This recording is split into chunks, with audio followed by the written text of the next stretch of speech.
Alistair Weaver here for Edmunds with the 2024 Chevrolet Blazer EV. That's right, an electric version of the Blazer shown here in both RS and SS trim. Yes, an SS EV.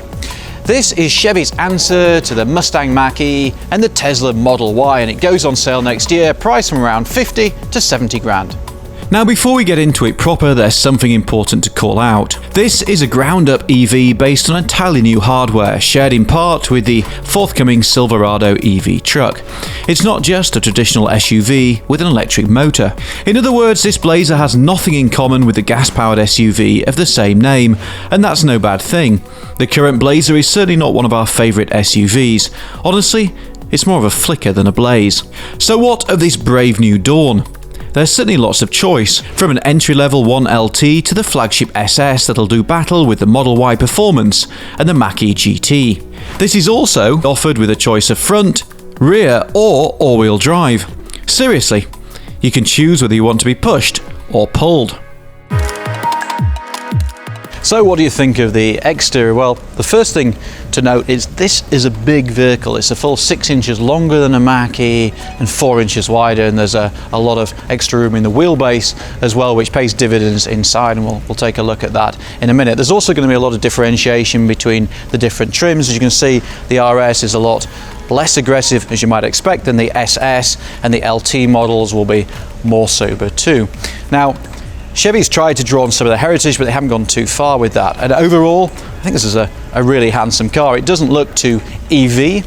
This could easily be a gas car, and I'm sure that's about helping people into the EV market, not scaring them off. There are a few little niceties though. There's a little welcome sequence that you get using the LED lights on both the RS and the SS trims, and I also like some of the detailing. For me, this two-tone paint treatment really does work. It's very much a Chevy signature. Also has very big wheel rims, 22 inches on the SS, 21 inches on the RS, slightly smaller still on the LT models. Above all else, so it feels coherent. This car isn't over-designed, and I think it will age well, particularly up against the opposition. Now before we take a look inside, be sure to subscribe to the Edmunds YouTube channel, don't forget the bell, and if you want to sell your car, head to edmunds.com/sellmycar and we'll make you a cash offer. Right, to the inside. Welcome inside the SS, and let's start with a public health warning, not just about the slightly garish leather trim, but also about this car itself. This is actually a multi-million-dollar show car, not a production example, so not everything is functioning. These screens, for example, are very much in display mode, and if you can hear some fans whirring, they're actually designed to cool these screens, which are permanently on.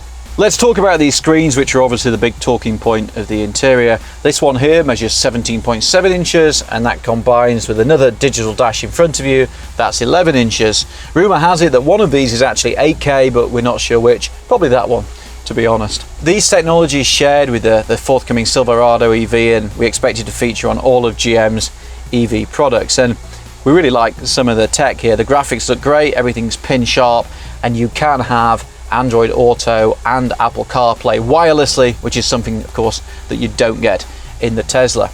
As you'd expect, there'll also be over-the-air updates, so expect these graphics and technology to evolve over time. What about the traditional bits? Well, it certainly feels very wide in here. You really recognize that extra width that GM's talking about. I also like the fact that they've kept quite a lot of what you might call conventional controls. This isn't a Tesla, not everything is controlled by the screen. There is a volume knob here, for example, and you've got pretty traditional looking controls for all the heating and ventilation system, the mirrors, the windows, and a few other bits and pieces as well. GM is listening to customers.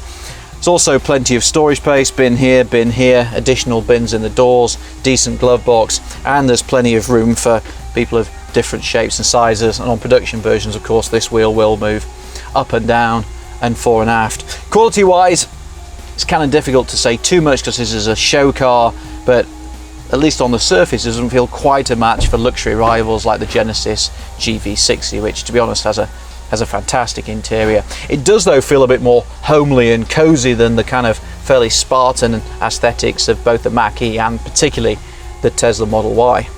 Overall though, this is a huge step forward over the gas-powered Blazer, which of course is a much cheaper vehicle and will continue alongside the EV. One feature that is shared though is this sort of turbine style air vents, which are actually lit with little LEDs and are mounted quite low in the dashboard. They look cool, but they do tend to blow cold air straight up your nose.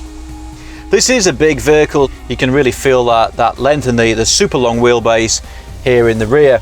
This is set up for me. I'm 6'4", and as you can see, there's plenty of leg room here, and I can also slide my feet under the seat. Now, GM hasn't tried to do anything clever like scoop a hole in the battery part like Porsche does with the Taycan, or even Lucid does with the Air. But it's not too bad. Your knees feel a little bit higher than they would in a gas-powered car, but overall, it's pretty comfortable back here. So the legroom's great, and so is the elbow room, but the headroom, not so much. That sloping roofline coupled with a glass roof in this SS version really does compromise the old barnet, so I can feel not just my hair but actually the top of my scalp rubbing against the roof. That's a big surprise in a brand new vehicle. The Blazer is very much a two-row SUV, so all that's behind me is a pretty decent sized trunk, but there is no front. The front trunk that's a key characteristic of both the Model Y and the Mach-E, and maybe that's a surprise. Let's talk about EV range, otherwise known as how far you can go on a single charge. The range varies according to trim. The entry-level front-wheel drive 1LT has an estimated range of 247 miles, but if you regularly travel long distances, you might want the RS that'll do 320 miles. These are all GM estimates, of course, and it's not until we submit them to our world-famous Edmunds EV range test that we'll know the full reality.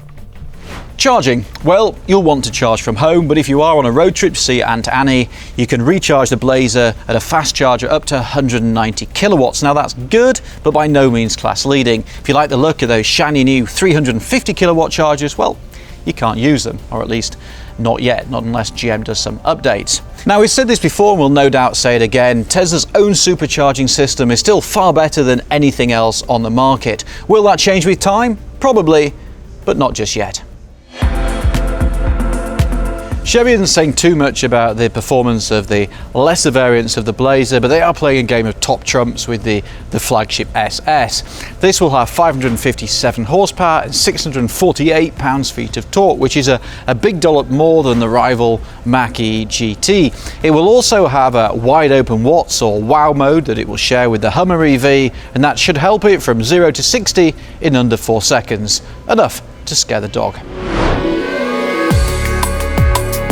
The Blazer will have a staggered introduction. The 2LT and RS models hit showrooms first next summer as a 2024 model year, followed by the SS, then the 1LT in early 2024. GM's even building a cop car version of the Blazer, but surprisingly, they won't reveal the range on that. Joking aside though, GM is getting very serious about its EV strategy. The Blazer will be joined by a smaller Equinox EV and of course the Silverado truck. Then there are the Cadillacs, the Hummers and everything else.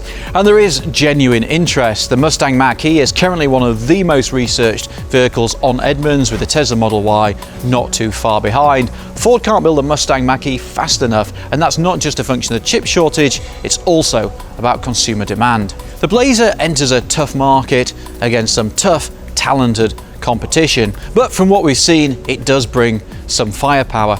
We'll be driving it early next year when we'll find out whether it really does blaze a new trail or it just sort of fizzles a bit. That's it for now. Thanks for watching.